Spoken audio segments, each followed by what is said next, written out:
ká sáré gbàdúrà.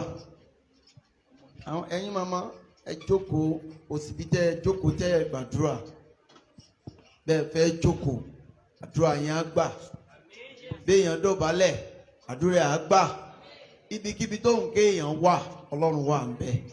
Tọ́lọ́run bá lè yọ Jósẹ́fù nínú túbú.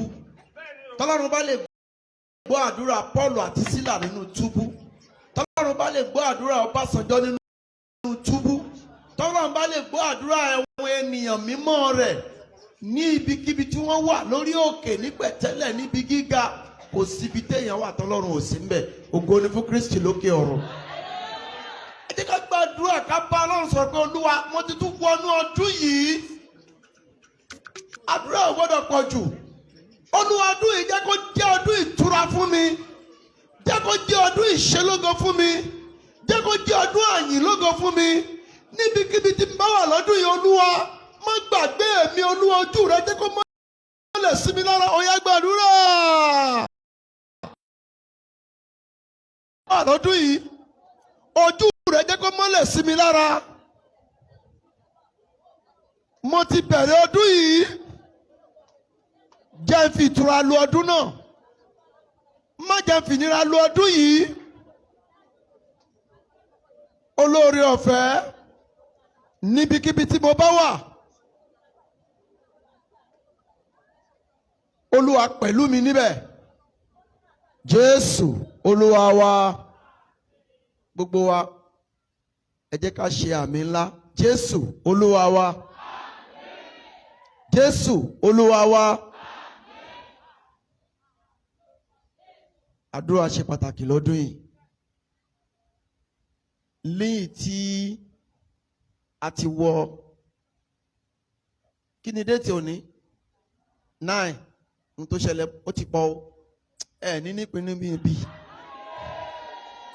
ẹ ní nípinnu aburú. Ọdún tá ń lò lọ yìí tó bá parí ẹ ní rántí ọdún ìsọkún. Ẹ ní rántí ọdún ìbànújẹ́. Ó sọ fún Ọlọ́run àdúrà ńlá ni o má jẹ́ rántí ọdún ìbànújẹ́. Bí mo ti ń wo 2021 kọjá tí mo trace rẹ̀ láti January sí December rẹ̀ tí mi ò fi ọjọ́ kankan rántí ọdún náà sọkún tàbí banújẹ́. Ọdún yìí náà rí Ọlọ́run bí n bá ti ń ronú nípa rẹ̀ ní àkókò kákòókò tó bá ti parí àbí mo ń lò lọ́wọ́ má jẹ́ kí n rántí rẹ̀ sọkún. Má jẹ́ kí n rántí rẹ̀ ṣọ̀fọ̀. Má jẹ́ kí n rántí rẹ̀ banújẹ́. Ó yá sọ di àdúrà.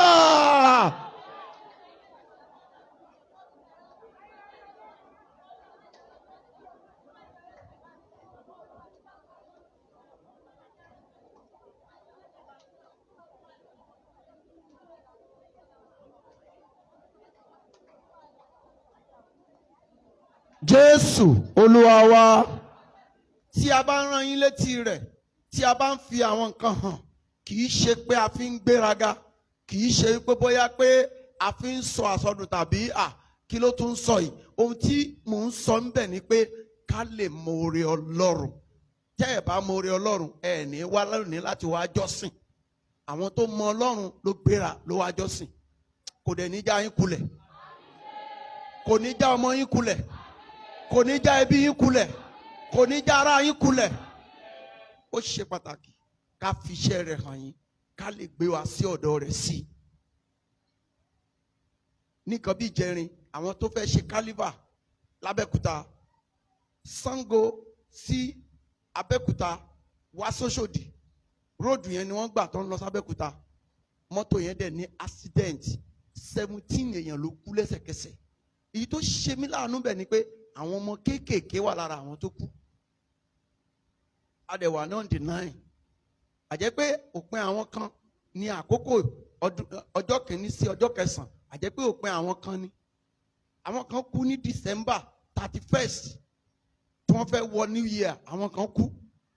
Olúwa wàá sọ fọ́lọ́run ọdún yìí má jẹ́ ó jẹ́ òpin ọjọ́ ayé mi. Má jẹ́ ó jẹ́ òpin ọjọ́ ọdún mi. Ọdún yìí má jẹ́ ó já mi kulẹ̀ tọmọtọmọ. Oṣù yìí má jẹ́ ó já mi kulẹ̀ tọmọtọmọ. Ọ̀sẹ̀ yìí má jẹ́ ó já mi kulẹ̀ taratara tẹbí tara. Ẹni ìbànújẹ́ máa kàn tó fi máa kàn mí má jẹ́ ó kàn wọ́n. Yá sọ di àdúrà.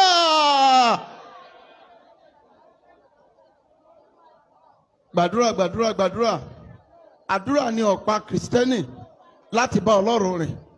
Olúwa, ẹni ìbànújẹ́ máa kàn tó máa kàn mí, má jẹ́ ó ṣẹlẹ̀ sí wọn. Tọmọtọmọ tẹbí tará, ọdún yìí má jẹ́ ó jẹ́ òpin ayé wa.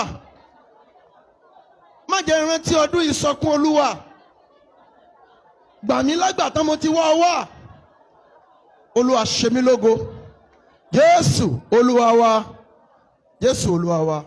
Ó wá sọ fún Ọlọ́run, ìbùkún Ọlọ́run nínú ọdún yìí jẹ́ kó tẹ̀ mí lọ́wọ́ lọ́pọ̀ yanturu. Iṣẹ́ kékeré owó ńlá darí rẹ̀ sí mi lọ́dún yìí. Má jẹ́ ń ṣòwò tí ò pé. Má jẹ́ ń joyè afámakò lọ́dún yìí, àṣìṣe má gbowó. Ó yá sọ di àdúrà. Jésù Kristo lè máa kí ẹ. Ọlọ́run ìmọ́lẹ̀, ọdún yìí ṣe lọ́dún ìbùkún mi. Ṣe lọ́dún àṣeyọrí mi. Má jẹ́ ń joyè afámakò, àṣìṣe má gbowó.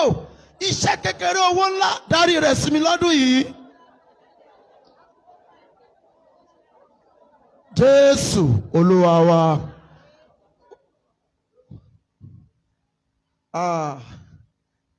Orin yẹn fẹ́ sá mi, ó dẹ̀ wù mí kí n kọrin yẹn. Ẹ̀yin akọrin ẹ jẹ́ kí n sọ orin yẹn bóyá ẹ lè bá mi kọ. Bí mo tilẹ̀ ṣaláìní, ṣe bẹ́ẹ̀mi ni mò ń sọ̀rọ̀. Kí ni ìbẹ̀rẹ̀ orin yẹn? Ẹ ṣe lọ́wọ́ ọlọ́. Ó yá jákọ́. Èmi á dúpẹ́ o lọ́wọ́ Ọlọ́run mi. Èmi á dúpẹ́ o lọ́wọ́ Ọlọ́run. Àwa á dúpẹ́. Èmi á dúpẹ́ o lọ́wọ́ Ọlọ́run mi. Èmi á dúpẹ́ o lọ́wọ́ Ọlọ́run mi. Bí mo tilẹ̀ ṣaláìní, ṣe bẹ́ẹ̀ mi ni mo sọ̀rọ̀. Àwa á dúpẹ́ o lọ́wọ́ Ọlọ́run mi. Àwa máa dúpẹ́ o f'Elédùmarè ọba tó dá wa sí. Adúpẹ́ jíjẹ, adúpẹ́ mímu, adúpẹ́ l'Elédùmarè ọba. Adúpẹ́ àpẹ́ àodòkú, ó ń dáàbòbò àtẹ̀bítọ́ra. Àwa adúpẹ́ o lọ́wọ́ Ọlọ́run tí àwa bá wa tilẹ̀ ṣe aláìní. Ṣé báwa là ń sọ̀rọ̀ yìí o? Àwa dúpẹ́ o lọ́wọ́ Ọlọ́run. Ọmọ Ọlọ́run dúpẹ́. Dúpẹ́ lọ́wọ́ Ọlọ́run mi. Dúpẹ́ o. Lọ́wọ́ Ọlọ́run. Ọmọ Ọlọ́run mà dúpẹ́. Ṣé bẹ́ẹ̀mi ni mo sọ̀rọ̀ yìí? Èmi á dúpẹ́ o lọ́wọ́ Ọlọ́run mi.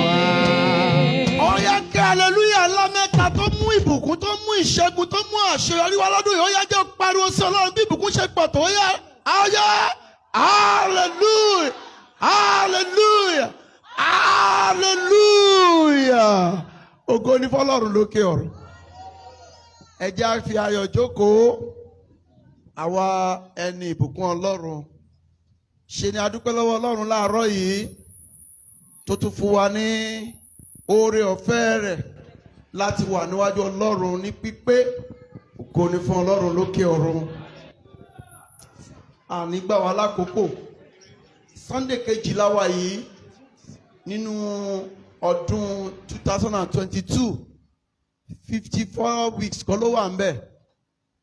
Ó kù 52 àbí bẹ́ẹ̀ kọ́? A lò pẹ̀lú ara pípé. A ní fìbànújẹ́ lò ó. A ò ní fìṣẹ́ lò ó. Àjíǹde ara yóò máa jẹ́ fún wa. Àtúnkí wa lẹ́ẹ̀kan sí pé a kó àbọ̀ sí ìsìn ọjọ́ ìsinmi. Ọlọ́run ọ̀ṣọ́fà tó bá ń fa bíbọ̀ rẹ̀ sẹ́yìn yóò bùkún fún wa. Ní ẹ̀sìn ìbẹ̀rẹ̀ oṣù tuntun New Moon Service tá a kọ́kọ́ ṣe lọ́dún yìí, mo kóòtì ọ̀rọ̀ kan ń bẹ̀. Ibẹ̀ náà ni màá ti bẹ̀rẹ̀ ọ̀rọ̀ ní àárọ̀ yìí ní àkókò kúkúrú. Ká kàn rán wa létí àwọn ìlérí rẹ̀. Mo sọ̀rọ̀ kan nínú àwọn ọ̀rọ̀ Ọlọ́run tí mo sọ ní òru ọjọ́ náà. Mo ní ìbẹ̀rẹ̀ ayé ṣe pàtàkì fún wa. Ojú tó ń là kò ní ká gbàgbé foundation wa. hallelujah o. Tí ojú wa bá ń là, ó jẹ́ ìrọ̀rùn fún wa pé ká wọṣọ, ká gun mọ́tò tó dára, ká kọ́lé aláràbarà, ilé jẹ́ ń bá wọn dára, àwọn ilé àyè ò gbà wá, ó dáa ká kọ́, hallelujah. Àwa ti kúrò nílé ká fi kókó mọ́lé, a ti kúrò nínú pé ká fi bàǹbà mọ́lé. Ṣùgbọ́n bí ojú wa bá ń là bẹ́ẹ̀ tí à ń tẹ̀síwájú nínú civilization wa, èyí tó yìnbó mú wá, hallelujah o. A gbúdọ̀ gbàgbé ìbẹ̀rẹ̀ wa. Ẹni tó bá fẹ́ lo ayé yìí nírọ̀rùn, òdodo ni mo ń sọ o. Ẹni tó bá fẹ́ lo ayé yìí nírọ̀rùn, ohun tó gbúdọ̀ máa kíyèsí òun ni báwo ló ṣe bẹ̀rẹ̀. Ibi tí mo wà yìí, ó bára ẹ̀ ń bẹ̀ lọ́sàn-án gan ni. Ìgbà tán bí wa, kò sẹ́ni tó lóye nínú wa. Ó wọ̀ bá a dẹ̀ ṣe wọ̀ náà kò ní ní wá lára. Ẹ pé bá a ṣe wọ̀ ó wá tó àkókò kan bí ọmọ ọdún 7, 8, 10, 11 gẹ́gẹ́ bí wàásù mi kan tí mo pè ní 7 nínú 7. Mo ní mo fẹ́ sọ̀rọ̀ lórí ẹ̀ 7 nínú 7. Ìgbà tó ń tó ọmọ ọdún 14, iye wa ṣí, a mọ̀ pa wà nínú ayé, a bẹ̀rẹ̀ sí ní gbọ́n, hallelujah. Ṣùgbọ́n nígbà tí eléyìí ń lọ lọ́wọ́, ó mú wa ká máa mọ̀ pé a wọnú rẹ̀. A wá béèrè lọ́wọ́ àwọn tó wà ń bẹ̀ pé báwo lẹ ṣe ń lò ó? Báwo ni ìlú tí mo wà yìí ṣe rí? Kí ni wọ́n ń ṣe níbí? Béèyàn bá dádúgbò kan, kí ni wọ́n ń ṣe níbí? Wọ́n ní ìran àjòjì á tẹ̀lẹ̀ bàṣàbàṣà, ọmọ onílé á ṣe kí ni? Á tẹ̀ jẹ́jẹ́. Ìwé tàbá wá fẹ́ béèrè pé báwo mo ṣe fẹ́ rìn tí ó fi tù wá lára ìyẹn ayé tá ń lò lọ́wọ́lọ́wọ́ yìí, tí èmi àti rẹ tó ká wa mọ́ yìí. Àwọn generation kan bọ̀ tó ń sì tún máa lò lẹ́yìn tiwa. Àwọn kan ló lò lánàá, àwa lò ní súnkàn, a dẹ̀ máa lò sí rere lórúkọ Jésù. A máa lò nínú ayọ̀ lórúkọ Jésù. Ṣùgbọ́n a ó béèrè pé báwo ni wọ́n ti ń ṣe. Deuteronomy 32. Deuteronomy 30 ṣe 32. Mo kó tiẹ̀ ń jọ yẹn. Àwọn tó bá rántí verse ẹ jẹ́ ká wò ó. Kò yẹ kí n lè ṣí. Deuteronomy 32, yes. Ẹ bá ń wo bí ẹ ṣe yóò dá màmá mi inú ẹ̀mí lẹ́wà láàárọ̀ yìí, Jésù Olúwa wa, ojú òní tìyìn. Ó yá mọ̀ ń gbọ́. Verse 7. Rántí ọjọ́ ìgbàanì. Ronú ọdún ìrandíran. Bí bàbá rẹ léèrè, wọ́n ó fi hàn án. Bí àwọn àgbà rẹ, wọ́n sì sọ fún ọ. Hallelujah. Rántí ọjọ́ ìgbàanì. Ronú ọdún ìrandíran. Bí bàbá rẹ léèrè, wọ́n sọ fún ọ. Bí àwọn àgbà rẹ, wọ́n fi hàn. Hallelujah. Bàbá rẹ tó fẹ́ bi léèrè, ẹjọ́ ta ni bàbá wa? Ó ti tán, inú mi dúpẹ́ sọ. Ta ni bàbá wa? Ọlọ́run. Bí bàbá rẹ léèrè, wọ́n sọ fún ẹ o. Wá bí àwọn àgbà rẹ tó ti dáyé ṣáájú rẹ. Ìyẹn la ṣe ń ní olùṣọ́ àgùntàn. Ìyẹn la ṣe ń ní àwọn àgbà ẹ̀mí. Wọ́n ní àwọn àgbà ẹ̀mí tó ń jẹyán, tó ń jẹ̀kọ, tó ń jẹ̀bà. Àwọn tó ti pẹ́ nínú ìjọ. Àwọn àgbà ẹ̀sìn. Àwọn tí wọ́n ti kọ́ ẹ̀kọ́ lára àwọn tó ti kú. Tí àwọn tó kú fi wọ́n sílẹ̀ sáyé. Ẹ̀yin tẹ́ ẹ̀dẹ̀ṣẹ̀ ń wọ̀ ọ́.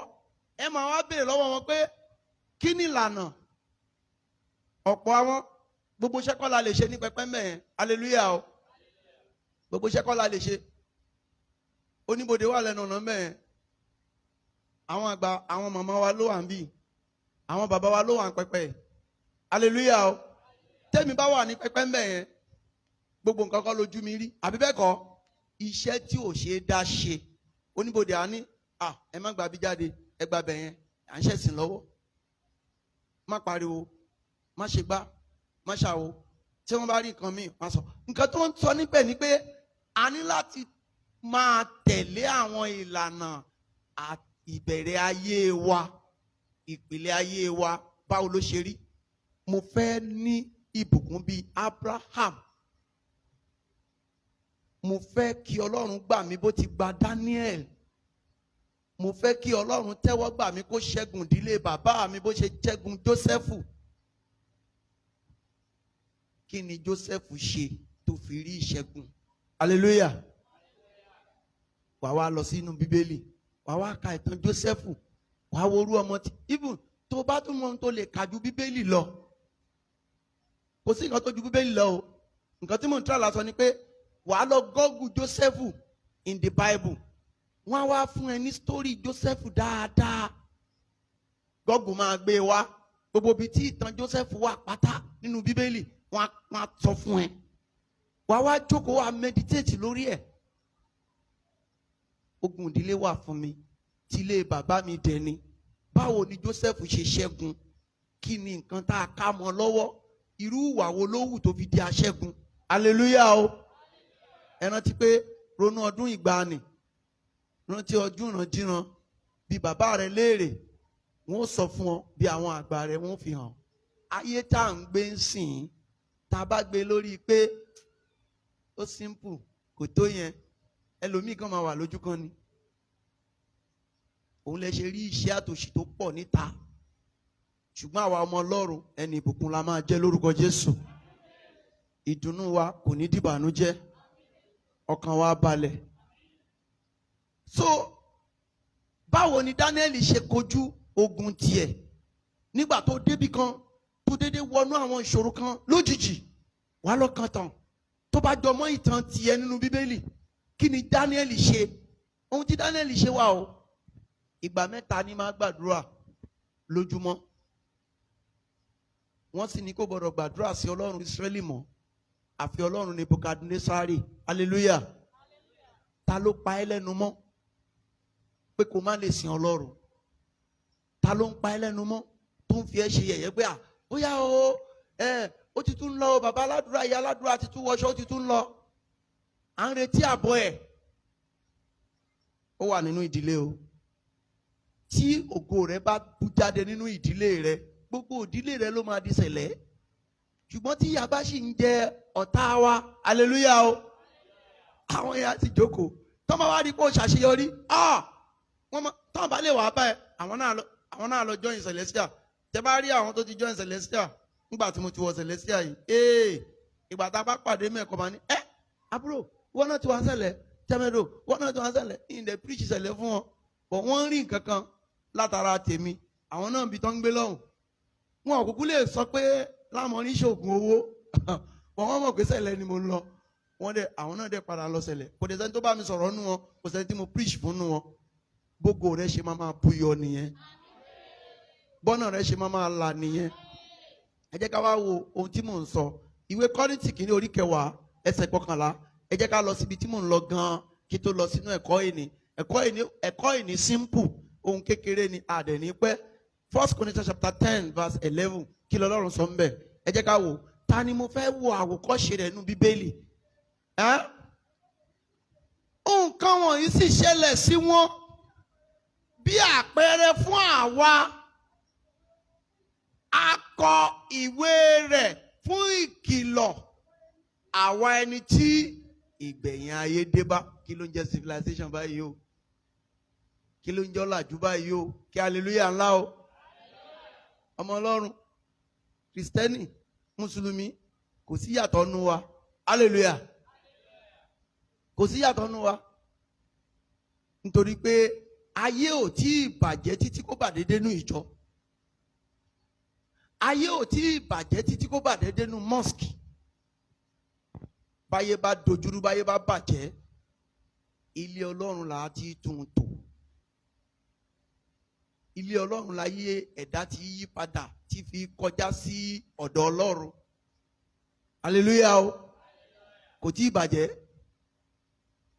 Àwọn nǹkan wọ̀nyí sì ṣẹlẹ̀ sí wọn bí àpẹẹrẹ fún wa, a sì kọ̀wé rẹ̀ sílẹ̀ fún àwa tí ìgbẹ̀yìn ayé dé bá ká lè máa jíròrò.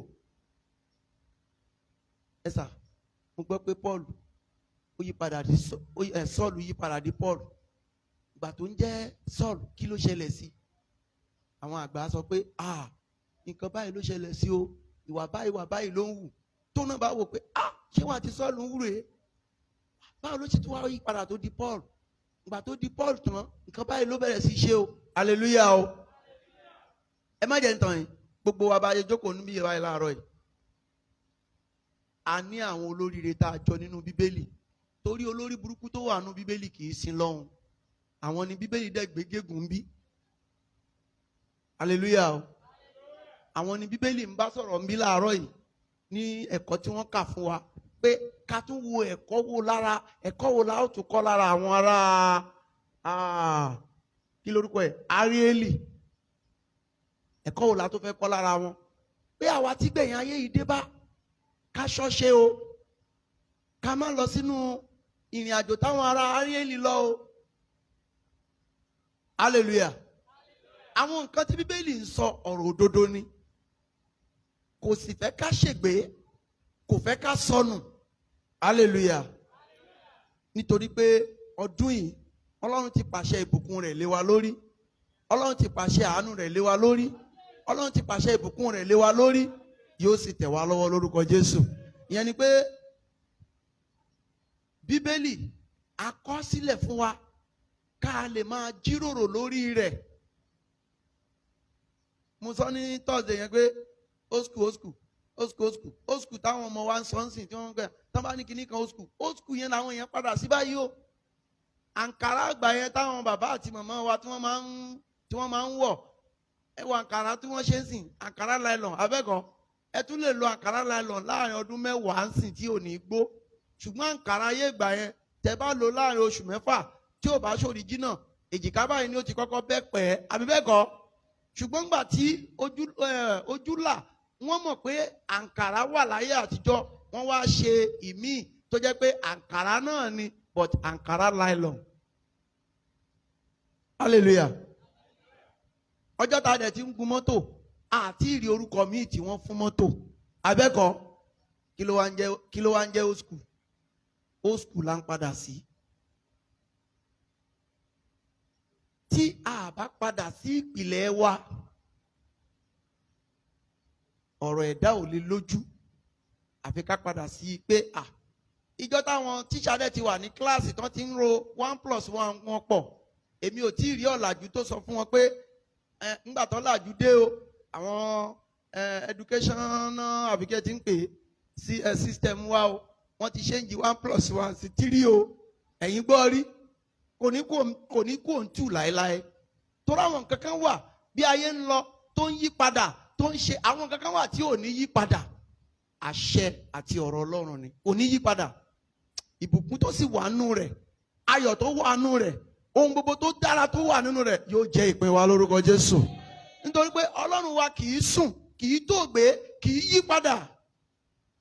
Òun ni lánàá, òun ni lónìí, òun ni lọ́la. Ọlọ́run táwọn bàbá ńlá wa lò tó wà lórí ìtẹ́, òun náà ló sì ń darí wa lọ́wọ́lọ́wọ́ báyìí. Báwo ló ṣe wá fẹ́ gbàgbé wa? Kò lè gbàgbé wa. Obìnrin ò lè gbàgbé ọmọ tó bí nínú rẹ̀. Ṣùgbọ́n bẹ́ẹ̀ni ni ó ṣeéṣe kó tiẹ̀ tún gbàgbé. Ó ní ṣùgbọ́n òun Ọlọ́run Olóhun ò ní gbàgbé wa. Ògo ni fún Kristi lókè ọ̀run. Hallelujah. So àwọn nǹkan tó wà nínú Bíbélì àpẹẹrẹ ló jẹ́. Ìyẹn ni pé a gbúdọ̀ máa gbé, a gbúdọ̀ máa kà á, a gbúdọ̀ máa ṣàṣàrò nínú rẹ̀. Gbogbo nǹkan tá a bá lè máa gbé pọ́n láyé, Bíbélì ló gbọ́dọ̀ jẹ́ àkọ́kọ́ ń bẹ̀. Torí pé òun nìpìlẹ̀ wa. Béèyàn bá sọ̀nà nù láàrin Èkó, mi ò tí ì d'Ábùjá o. Téèyàn bá sọ̀nà nù láàrin Èkó, tó bá tún fẹ́ gẹ̀ẹ́tì ibi tó ń lọ, inú kó lọ tún un mú. Àbí bẹ́ẹ̀ kọ́ sà? Bàbá, inú mi dùn pé awakọ̀ ọjọ́ ní gbogbo wa. Ó máa lọ tún un mú ni sà. Á tún un mú ni. Ibi tí ó ti tún mú gan, yóò bọ́ sí ìnira fún. Ṣùgbọ́n ní ti àwa a ò ní sọnà nù. Ojú ọ̀nà Ọlọ́run la ó máa rìn. Ayọ̀ Ọlọ́run la ó máa fi ṣohun gbogbo. Ìmọ́lẹ̀ rẹ̀ yóò sì máa bá wa gbé. Ẹ jẹ́ ká wo ẹ̀kọ́ èní ká lè mọ̀ pé a kọ Bíbélì sílẹ̀ fún àwa tí ìgbẹ̀yìn ayé yìí dé bá. A tún fẹ́ wo kí ni àwọn nǹkan tó ṣẹlẹ̀ nínú Bíbélì. Any service without sermon, it is not complete service. Yẹn ni pé gbogbo ìjókòó kọ̀ọ̀kan, ẹ̀sìn kọ̀ọ̀kan la gbọ́dọ̀ máa gbọ́ torí pé a gbọ́dọ̀ máa kẹ́kọ̀ọ́ nínú rẹ̀. Èyí ni ó ṣọ̀nà wa ní rere. Èyí ni ó jẹ́ ká máa gúnlẹ̀ sébùté ayọ̀. Check and balance dẹ̀ gbọ́dọ̀ wà. O ti ń da fírì lọ yàá tó bá yẹ pé ẹni tó gbọ́n kó jókòó kó wo Bíbélì. Mo mà ti dọ́mọ 20 ọdún, mo mà ti dọ́mọ 30 ọdún, mo mà rí ìbùkún báyìí nínú ayé mi. Ta ni mo fi jọ́nú Bíbélì? Wàá dẹ̀ kọ sínú Google pé ẹ má bínú o, young child that have blessing in the Bible. The young child that have blessing in the Bible. Ó máa gbé wa o. Ṣé kò ní gbé wa? Ẹ̀gbọ́n mi ṣé kò ní gbé wa? Bí mo ṣe mọ òyìnbó yẹn sọ ni mo sọ yẹn o. Ẹ̀yin sì tún máa fún ní túmọ̀ jù bẹ́ẹ̀ lọ. The young child that have blessing in the Bible. Kẹ́nìkan bá mi sáré gọ́gọ́ ẹ̀. Brother CM, the young child that have blessing in the Bible. Kẹ́ jẹ́ kí n wo nǹkan tí bíbí gọ́gọ́ yẹn bá fún mi. Hallelujah. Ó yá ẹ̀kọ́ ìnídà. Ẹ̀kọ́ ìnídà. Yes. Ẹ bá mi fún wọn ní mic. Isaiah 29, 1-16. Ègbé ni fún Arieli. Yes. Ìlú tí Dávidi ti ń gbé. Ẹ fi ọdún kún ọdún. Yes ma. Jẹ́ kí wọ́n pa ẹran. Jẹ́ kí wọ́n pa ẹran rúbọ. Ṣùgbọ́n yóò pọ́n Arieli lójú. Màá pọ́n wọn lójú. Àwẹ̀ ohun ìbànújẹ́ yóò sì wà. Yes. Yóò sì dàbí Arieli sí mi. Ẹ ṣe ìyá mi. Ẹ má yẹ kó bá yín lẹ́rù o. Ilé yóò ń ṣe ìlérí tiwa. Mo ní kì í ṣe ìlérí tiwa. Wọ́n ní ká kẹ́kọ̀ọ́ lára wọn ni. Wọ́n ní àgbà tó jì sí kòtò. Ó ṣe kí ni? Òwe wo ló tún kọ́fà kínní yẹn náà? Mi mọ bí mo ṣe lè pòwe yẹn mọ́. Tó pé nǹkan tá à ń wò yìí, a fẹ́ kẹ́kọ̀ọ́ lára wọn. Kí ni wọ́n ṣe tọ́lọ́run sọ pé òun fẹ́ bínú sí wọn? Nǹkan tó ń ṣe ni pé kí ẹ̀mí wọn lè gùn, kí wọ́n lè fi ọdún kún ọdún wọn. Hallelujah o. Wọ́n ń rúbọ. Tán bá dẹ̀ ń sọ̀rọ̀ nípa ìrúbọ, ẹ̀sìn àjòjì nìyẹn. Wọ́n lọ ń sin ẹ̀sìn àjòjì. Ẹlòmíà sọ pé òun fẹ́ ráyé gbé. Ẹlòmíà ní mo fẹ́ ráyé gbé fáwọn ọmọ mi. Mo fẹ́ ráyé gbé fún kinní kan. Hallelujah o. Ẹ gbọ́, ṣé èèyàn lè ráyé gbé fún yàn? Ẹni tó lè fún yàn ní ayé gbé ta ni o? Ọlọ́run. Ọlọ́run. Ìgbà míì àwọn òbí tó yẹ pé nínú àwọn ìrírí tá a rí ni mo ń sọ. Wọ́n ní pé Táyé Kẹ́hìndé kan wà níbí kan. Wọ́n nígbà tó yá bóyá ọmọ bíi mẹ́rin lẹ́ni yẹn bí. Ó wá rí pé àbúrò tó gbẹ̀yìn yẹn lè tọ́jú òun. Hallelujah. Ó wá jáde lọ sí ayé. Ó bá lọ gba ògo àwọn tó kù. Ó gbé fábúrò. Àbúrò wa ń lo ògo yẹn. Àwọn tó kù wá di rádaràda. Hallelujah o. Tá bá wo ẹ̀kọ́ yìí nínú nǹkan tó ń pè ní ìrúbọ, ẹ̀sìn wà ń bẹ, ẹ̀sìn bọ̀rìṣà wà ń bẹ. Ibi tó bá dẹ̀ ti ń bọ òrìṣà, kò ní ṣàìsí ètùtù o láti fi èèyàn rúbọ ń bẹ o. Hallelujah. Ìyẹn nínú Ọlọ́run fi bínú pé irú ìgbé ayé wo làwọn ará Arieli ń gbé yìí.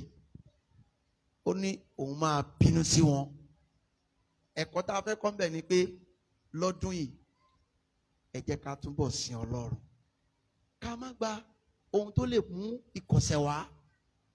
Hallelujah. Ká má gba ìmọ̀ràn látọ̀dọ̀ àwọn àjòjì. Ẹlòmíì lè jẹ sìtàn kó ní kọ́rọ̀ tún máa yẹ èyí tí ó fi wá sí church kó wá ṣọ́nà kó tún fi ọ̀rọ̀ lọ àwọn tó tún jẹ́ àgbààgbà. Yàtọ̀ sí èmi tí mo jẹ́ olùṣọ́, àgbà mi tún lè advice ẹ̀ pé ìyá lọ rólùṣọ́. Hallelujah.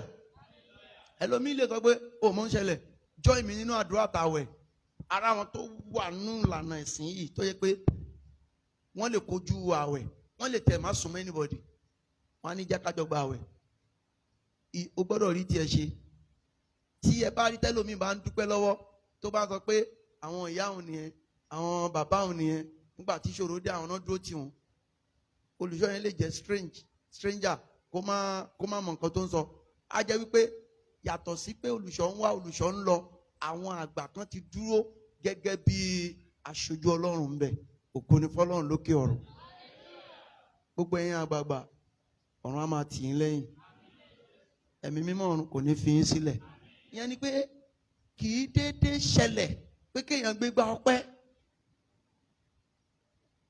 kó máa give testimony kó máa mention àwọn kan pé nígbà tó le lágbájá mo rí ìyá kan tó yẹ pé bó ṣe ń give testimony lọ́wọ́ ẹkún ló fi ń give testimony ó ní nígbà táyé òun bàjẹ́ ó bá dárúkọ bàbá yẹn ó ní bàbá lágbájá yìí ó lóun ló ra sùtánà ó ló sọ pé tóun ò bá rí tóun ṣe láàrin oṣù mẹ́fà kóun dá sùtánà yẹn padà fún òun gbogbo àwọn ọmọ ìyá yẹn mẹ́fẹ̀ẹ̀fà ni wọ́n ń pe ìyá yẹn lájẹ́ wọ́n ń sọ ìyá yẹn lórúkọ tí ìyá yẹn ò jẹ́ ṣùgbọ́n nǹkan tó dé ogun tó gbé wọ Celestial nìyẹn nígbà tó dẹ̀ wọ Celestial pẹ̀lú ìlérí tí àwọn àgbààgbà tó ti dúró nú ìgbàgbọ́ tí wọ́n ṣe fún hallelujah ogun yẹn dẹ̀ ṣẹ́ wọ́n wá ń sọ fún ìyá yẹn màlẹ́kà ń sọ fún ìyá yẹn pé ní gbogbo ọjọ́ ayé ẹ̀ kó máa jí wá láàárọ̀ láì sọ̀rọ̀ síyàn kó máa wá gbálé Olúwa ìyẹn lèmi tún dé bá inú mi dùn gbà tí mo máa ń rí pé hallelujah what happened hallelujah inú mi máa ń dùn gbà tí mo gbà ẹni tó ń jí wá láago márùn wá gbálẹ̀ yìí ló bá jókòó ó bá ṣàlàyé bọ́rọ̀ ṣe jẹ́ hallelujah gbàtú ṣàlàyé bọ́rọ̀ ṣe jẹ́ inú mi dùn mo bá yọ̀ oníbodè inú mi dùn mo bá yọ̀ ó máa ń fi ojoojúmọ́ gbálé Olúwa bó ṣe ń gbálé Olúwa yẹn níwájú Ọlọ́run ọba tá a gbọ́dọ̀ kú jẹ́rọ bẹ́ẹ̀ ni gbogbo ẹ̀gàn táyé fi sí lára táwọn ọmọ ẹ̀ fi ń wò bí àjẹ́ ẹ̀gàn yẹn dẹ̀ ṣí kúrò lára ìyá yẹn títí tí máa fi kúrò mbẹ̀ ìyá yẹn ò lè ṣe kó má lọ ọ̀dọ̀ àwọn ọmọ ẹ̀ wọ́n ń dùgbà wọ́n ní màmá àwa ni kẹ́ wá bá wa ṣọdún léyà o màmá àwa ni kẹ́ bá wa ṣọdún ìtùnú àwẹ̀ o nígbà tí ogun yẹn ṣe kí ni tógun yẹn ṣẹ́ ògo ni fún Kristi lókè ọ̀run. So níbí báyìí Ọlọ́run bínú sí àwọn ará Aríélì nítorí pé wọ́n ń lọ ń ṣe ẹ̀sìn àjòjì ibi tó ká àwa mọ́ lónìí nìyí o ta là ń sìn lọ́wọ́lọ́wọ́ yìí Ọlọ́run bó Ọlọ́run alààyè Ọlọ́run Ísírẹ́lì Ọlọ́run aláàánú Ọlọ́run gbogbo ẹran ara initiator and liquidator Alpha and Omega omniscience and omnipotent hallelujah I am that I am kò ní já yín kulẹ̀ mo ní kò ní já yín kulẹ̀ tí a bá wo ẹ̀kọ́ yẹn mọ́ mi ẹ bá mi wo ẹsẹ̀ kejì ẹ̀kọ́ yẹn tẹ́ bá ti ń gbọ́ àwọn ìrìn yẹn kì í wọ́n ní ká kẹ́kọ̀ọ́ lára wọn ni kì í ṣe ìlérí tiwa a kàn fẹ́ kẹ́kọ̀ọ́ lára wọn ni pé kí ló fà á tọ́lọ́run fẹ́ fi bínú sí wọn so that àwa náà lè máa kẹ́kọ̀ọ́ níbẹ̀ pé má jẹ́ ìrìn báyìí jẹ́ ìrìn báyìí má jẹ́ ń gbà báyìí jẹ́ ń gbà báyìí lórúkọ Jésù ẹ̀ẹ́dẹ̀ ní ìṣílẹ̀tẹ̀ mọ́mí ẹ bá mi wò ẹsẹ̀ kejì 29 verse 2 yes ṣùgbọ́n sí 2 ni okay 2 yes. àwọn ẹrù ìbànújẹ́ yóò sì wà. ni yóò wà àwọn ará Aríélì. bẹ́ẹ̀ni yóò sì dàbí Aríélì sí mi. abẹ́ẹ̀rí. èmi yóò sì dojú tì ọ́ yíká. yóò dojú tì wọ́n yíká. èmi yóò sì wá odi tì ọ́. yes. èmi yóò sì mọ odi gíga tì ọ́. yes. a ó rẹ àwọn ọ̀tá wa sílẹ̀. ẹ wo mọ́mí mi ẹ jókòó ẹ máa gbọ́ ẹ jẹ́ fífi kan kó àwọn ọ̀rọ̀ tá à ń ká yẹn. ìjọ kan mo ṣe wàásù kan mo ní the enemy that we have now is God. àwọn èèyàn rò pé mo ń sọ̀rọ̀ tí ò ní túmọ̀ ní o and it is true it is not lie. The enemy that we have now is God. Why? báwo ló ṣe rí bẹ́ẹ̀ ìdí tó fi rí bẹ́ẹ̀ ni wípé tí a bá ti lè kọ̀yìn sí yóò kọ̀yìn sí wa. Hallelujah o. Tá a bá ti lè kọ̀yìn sí yóò ṣe kí ni? Yóò kọ̀yìn sí wa. Léyìí tí mo mọ̀ pé a lè ṣe tó dágbà kọ̀yìn sí àní sí mi láàárọ̀ yìí abẹ́kọ̀ọ́ ẹ sọ̀rọ̀.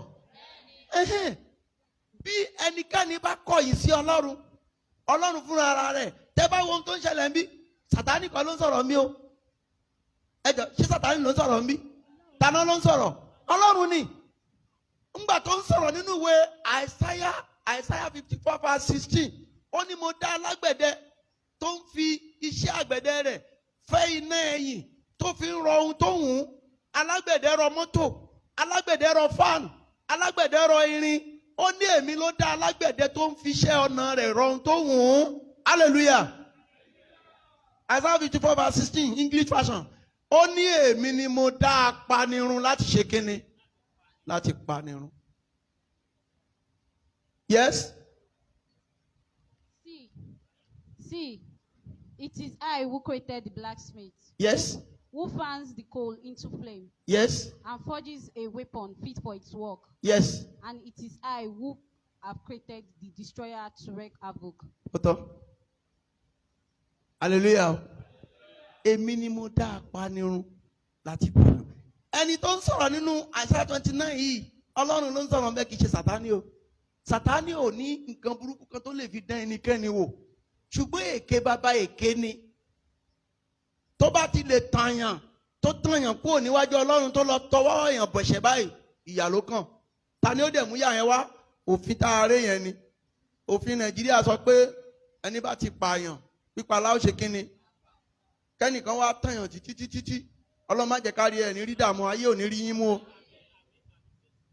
Kẹ́nìkan wá ní, ó rí tó ṣe fún ẹ yẹn, wo tó bá ti lè dé báyìí, ẹ má gbọ́, tó bá ti lè dé báyìí nísìnyí, gbé igi kó fọ́ mọ́ orí ẹ̀, ohun tó ṣe yẹn ò dá, ìyẹn náà dẹ́gọ̀. Ṣé bí wọ́n bá ń kéèyàn tọ́ bọ̀ náà ṣó máa tọ́ bọ̀? Bó ṣe ń dé báyìí tó ń bá sọ̀rọ̀, ó kàn gbégi ní, ó kàn lámọ́ lórí ní, pẹ́, ìyẹn bá ṣubú. Jàgbọ́lá kí ló ṣe? Ó sún sẹ́yìn. Nígbò dẹ̀ ti sún sẹ́yìn, ṣóun ló pààyàn, ó lu òfin. Ẹ jọ ṣé ẹni tó tan yẹn ló máa fìyà jẹ ni àbí ìjọba fúnra ara rẹ̀? Ìjọba ni ó béèrè ẹ̀mí ẹni yẹn lọ́wọ́ ẹ̀. Bẹ́ẹ̀ ni Ọlọ́run fúnra ara ẹ̀. Òfin Ọlọ́run ti wà. Tẹ́nikẹ́ni bá dẹ̀ ti rí òfin yẹn kọjá, Ọlọ́run ni ó dá sẹ̀ríà fún irú ẹni bẹ́ẹ̀. Sátánì, yes ma. Yes ma. 10:23. Yes.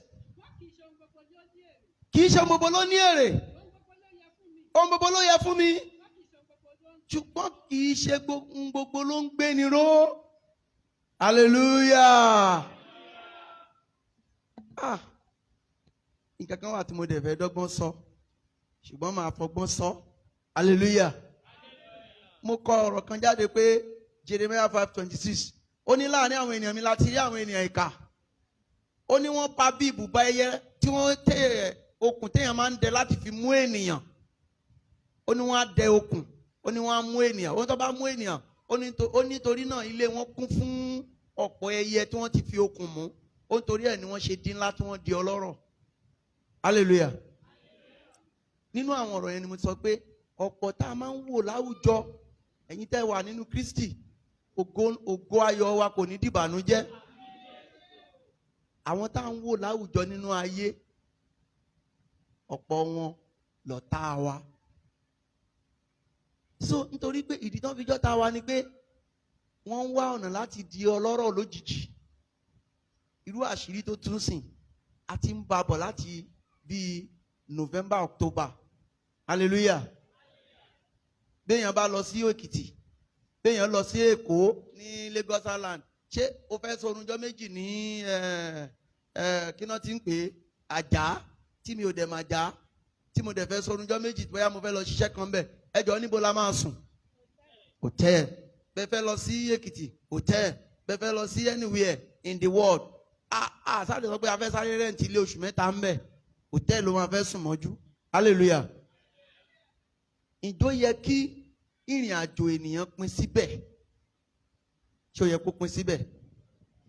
Lára àwọn tó ń wá ọ̀nà láti di ọlọ́rọ̀ lójijì, ara àwọn nǹkan tí Ọlọ́run fi bínú sí ìlú Arieli nìyẹn, nítorí pé wọ́n kún fún ìbọ̀rìṣà, wọ́n kún fún ètùtù, wọ́n kún fún ìpànìyàn.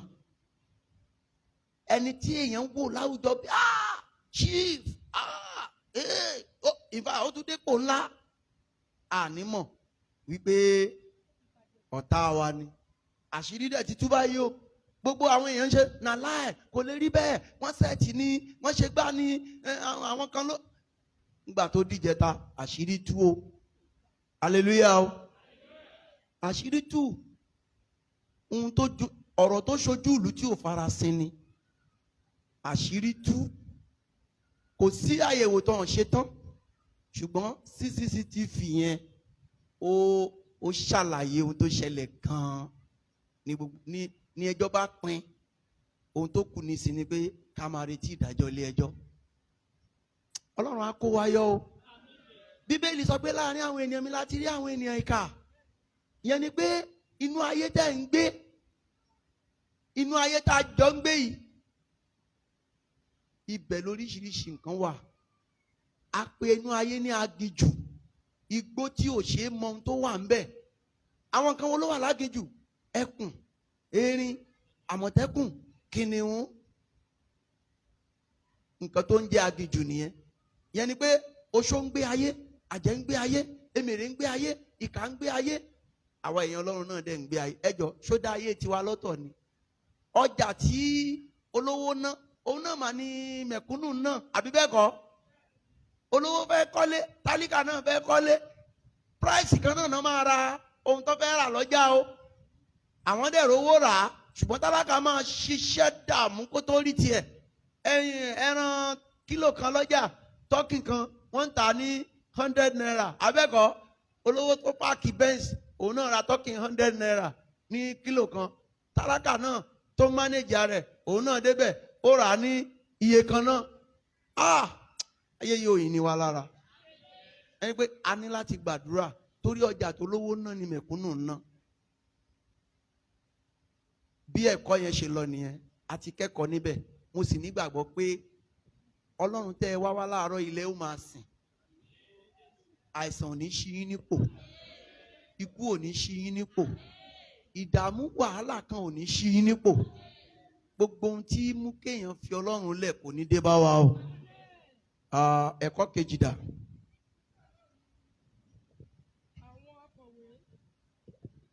Àwọn akọ̀wé àti Farisí ti Jerúsálẹ́mù sọ Jésù wá wípé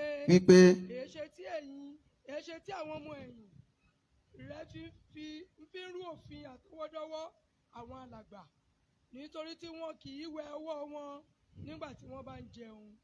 Ṣùgbọ́n ó dáhùn, ó sì wí fún wọn pé èéṣe tí ẹ̀yin pẹ̀lú fi òfin àtọwọ́dọ́wọ́ yín ń rú òfin Ọlọ́run.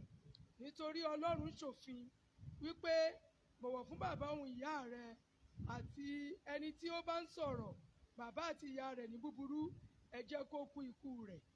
Ṣùgbọ́n ẹ̀yin wípé ẹnikẹ́ni tí ó bá wí fún bàbá àti ìyá rẹ̀ pé ẹ̀bùn ni ohunkóhun tí ìwọ ìbá fi jèrè lára mi, tí kò sì bọ̀wọ̀ fún bàbá àti ìyá rẹ̀, ó bọ́. Bẹ́ẹ̀ ni ẹ̀yin sọ òfin Ọlọ́run di asán nípa òfin àtọwọ́dọ́wọ́ yín. Ẹ̀yin àgàbàgebè, òtítọ́ ni Àìsáyà sọ tẹ́lẹ̀ nípa tiyín wípé àwọn ènìyàn yìí fi ẹnu wọn súnmọ́ mi. Ẹ súnmọ́ ìkì yẹn mẹ́nu mà. Àwọn ènìyàn yìí fi ẹnu wọn súnmọ́ mi, wọ́n sì fi ètè wọn bọlá fún mi, ṣùgbọ́n ọkàn wọn jìnnà sí mi. Hallelujah.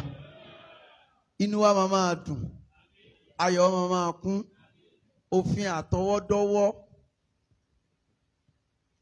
nínú òfin Ísírẹ́lì, wọ́n gbọ́dọ̀ wẹ ọwọ́ kí wọ́n tó jẹun.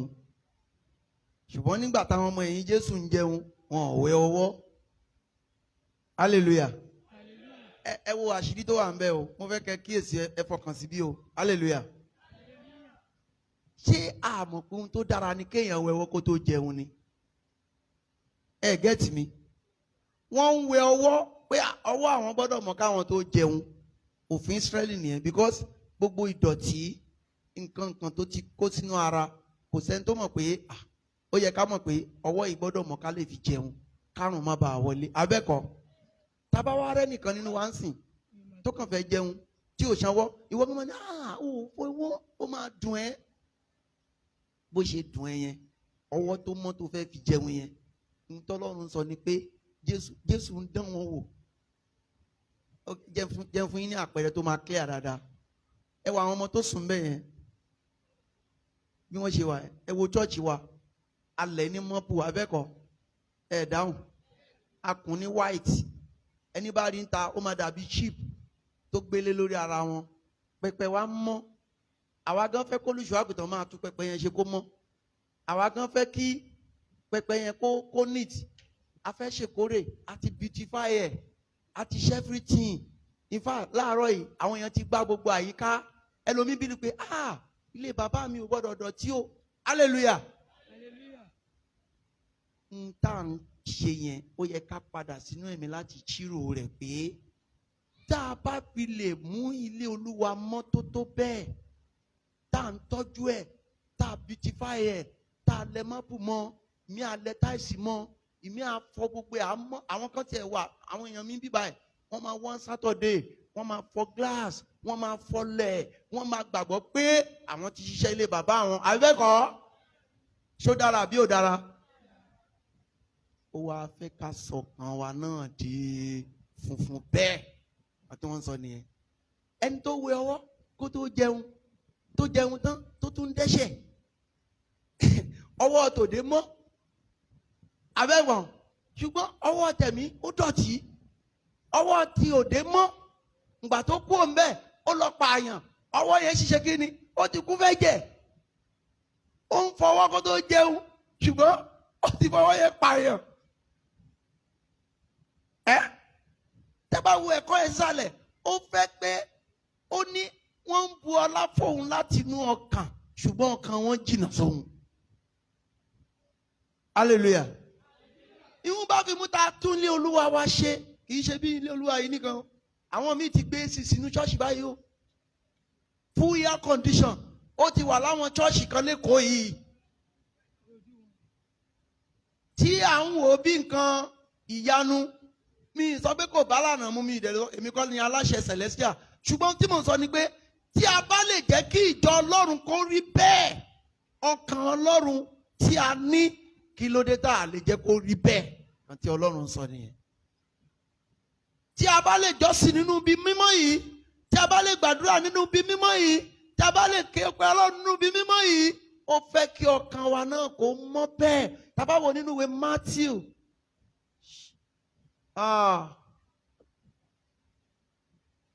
Ibi tó ti súre is it not 5 alábùkún ní fún àwọn ọlọ́kàn funfun torí pé wọ́n ó rí Ọlọ́run ẹ jẹ́ ká wò ẹ bá mi Matthew 5 ló wà but bí bóyá bí verse 10 or 12 ẹ jẹ́ bá mi wò Matthew 5 ó wí pé ní ẹ̀mí wọ́n rí ìjọba ọ̀run yes àwọn ọlọ́kàn tútù nítorí wọn ò jogún ayé. yes alábùkún fún ni àwọn ẹni tí ebi ń pa. yes àti àwọn tí òǹgbẹ ń gbẹ. yes sípa òdodo. nítorí wọn ò yó. alábùkún fún ni àwọn aláàánú nítorí wọn ò rí àánú gbà. yes alábùkún fún ni àwọn onínú fùfù nítorí wọn ò rí Ọlọ́run. irọ́ àwọn ibi tí mo ń lọ nìyẹn o ẹsẹ̀ wo ni ẹ mà. 8 alábùkún ni fún àwọn onínú funfun nítorí wọ́n ṣe kí ni. nítorí wọn ò rí Ọlọ́run. nǹkan tí Bíbélì ń fẹ́ nìyẹn nǹkan tó ń fẹ́ nìyẹn nínú ẹ̀kọ́ yẹn tó fi bá wọn ará Áríélì sọ̀rọ̀ pé ẹ̀yin ará Áríélì ẹ kún fún ìbọ̀rìṣà then àwọn ọmọ ẹ̀yìn ò fọwọ́ kan tó jẹun wọ́n ti mọ̀ kó máa bèrè question hallelujah wọ́n mọ̀ kó máa bèrè question wípé òfin àtọwọ́dọ́wọ́ sọ fún wọn pé wọ́n láti fọwọ́ kí wọ́n tó jẹun ṣùgbọ́n ọwọ́ wọn kún fún ẹ̀jẹ̀ hallelujah Jésù wá ní